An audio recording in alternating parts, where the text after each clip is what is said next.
infus.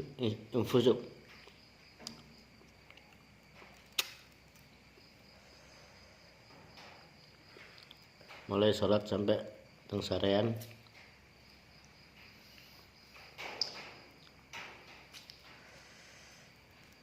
Mulai sholat keri. Sholat kering guyu. Ya alhamdulillah ya. Man separuh. Cangkep. Sing menang. Wis pokok manut. Nggih. Mungkin pas sarean wau. Tuh mulai lungguh. Sholawat terus pertengah-tengahan sholawat. Tasbih kayak terus yo ngeten. Nggih. Wonten keris dawa mboten niku kula. Keris dawa. Nggih. Kalau kodok-kodok mboten niku. Terus tengah-tengah yang jubah oleh berkokat mendel sampai terakhir niku asik mriku. Yang betul tongkat niku wae. Nggih. Nggih. Terus dengan balik ini wau nggih tasik tekan mriku iki nek sik. Kene sik ngono. Nggih. Terus dengan celeng ae niku bareng adeg kula. Pun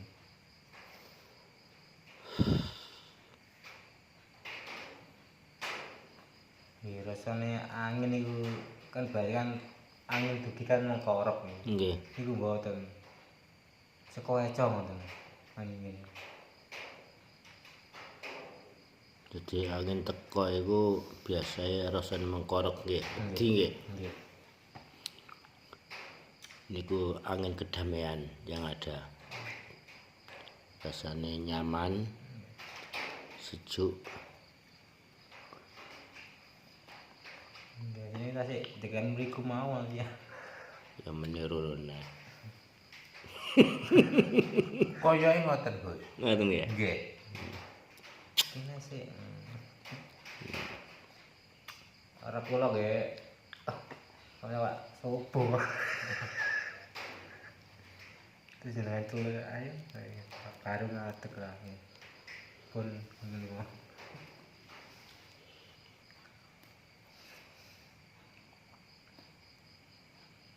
Alhamdulillah, insyaallah ingkang rawuh wonten niku wau.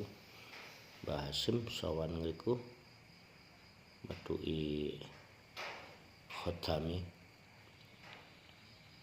Semoga-moga lantaran wasilah tenggereng niku wau termasuk kula jenengan pikantuk kedamaian dalam karomahnya sehingga lumuntur tenggane anak putu kula panjenengan sedaya. Amin.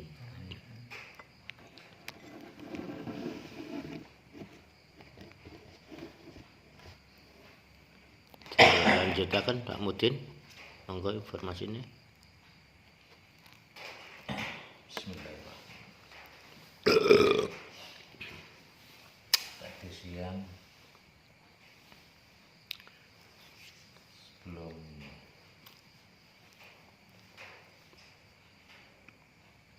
tenggene Yatno Gus, Nggih. saya bermimpi aneh disuruh ngambil sandal, dan sandal ini sandalnya seseorang. Terus kok tiba-tiba tembus di sana tadi matusaken sandal jenengan. Nggih. Itu kejadian yang aneh pertama. Nggih. Yang kedua, saya diberikan dua anak kembar dipisah. Nggih. Anak saya sendiri diperlihatkan saya sendiri. Waktu itu saya di habis asar sampai jam 5. Saya istiqomah memang wirid sholawat itu saya istiqomahkan habis asar sampai jam 5. Dan saya melihat itu terus dalam hati timbul rasa iba gitu. Iya. Kayak semua itu terjadi karena kesalahan saya Iya. yang saya ceritakan tadi tentang jenengan. Dan ketika sholat, terus di perjalanan ke sini saya menceritakan apa yang saya cari di dalam itu keanehan yang ketiga. Jenengan memaknai suatu kata-kata tadi itu, saya di rumah itu memaknai itu gitu loh Gus. Maka itu kok iso tembus yo dalam hati saya. Berarti apa yang saya rasakan, makanya saya tanya, apa yang saya rasakan, apakah saya merasakan itu? Iya. Terus di dalam wirid, tadi dalam sholat, damai-damai saja. Ketika wirid tadi, saya melihat jenengan mboten kados jenengan, kados orang yang ada di alam niku wau ten kene makom niku. Iya. Terus saya mendengar di dalam makom niku dandan-dandan ngoten Gus. Terus dandan-dandan griya napa ngoten. Iya. Pun ngoten mawon. Iya.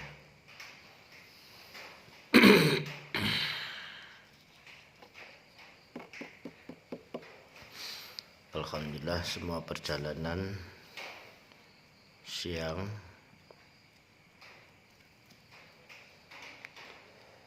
memang informasi ini tidak harus kita gali hanya di dalam wirid atau sholat saja, namun dalam perjalanan mulai dari kita tidur,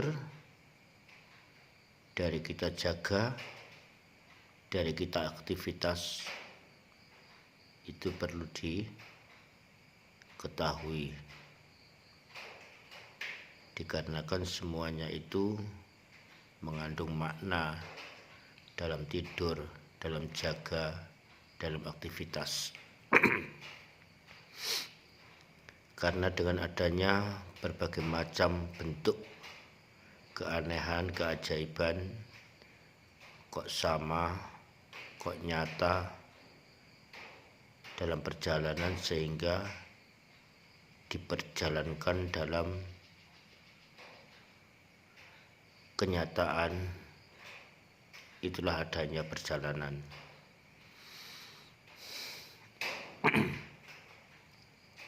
Jangan terpengaruh mengenai terpisahnya keluarga dari anak, dari cucu. Itu godaan, itu yang menghantui perjalanan kita selama kita kholwat. Hanya kita bisa memohon kepada Allah, semuanya pasti akan diberikan kelancaran dalam keluarga, insya Allah. Tidak hanya Allah, tidak hanya kita semata yang berusaha untuk memperbaiki keluarga, tapi lebih dari itu, Allah lah yang menguasai segalanya dalam keluarga. Allah lah yang mengendalikan semua keluarga kita. Oleh sebab itu, ketika kita melihat itu semua, kita kembalikan la haula wala quwata illa billahil aliyil azim. Harus kita pandai-pandai untuk mengambil hikmah dari semua perjalanan tersebut. Intinya, jangan sekali-kali kita menyalahkan Allah, suudzon dengan Allah.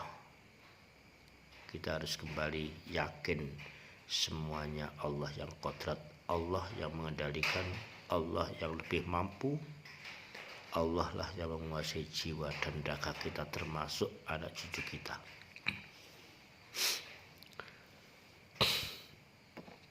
Untuk mengenai apa yang dilihat Mbak Mutin di dalam kubur, wallahu alam.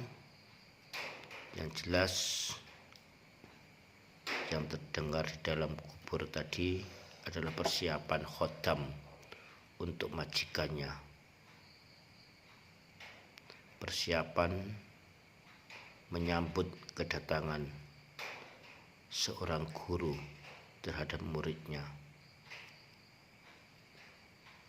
Insya Allah itu yang bisa kita ambil hikmah daripada perjalanan ketika kita wirid di makom tersebut.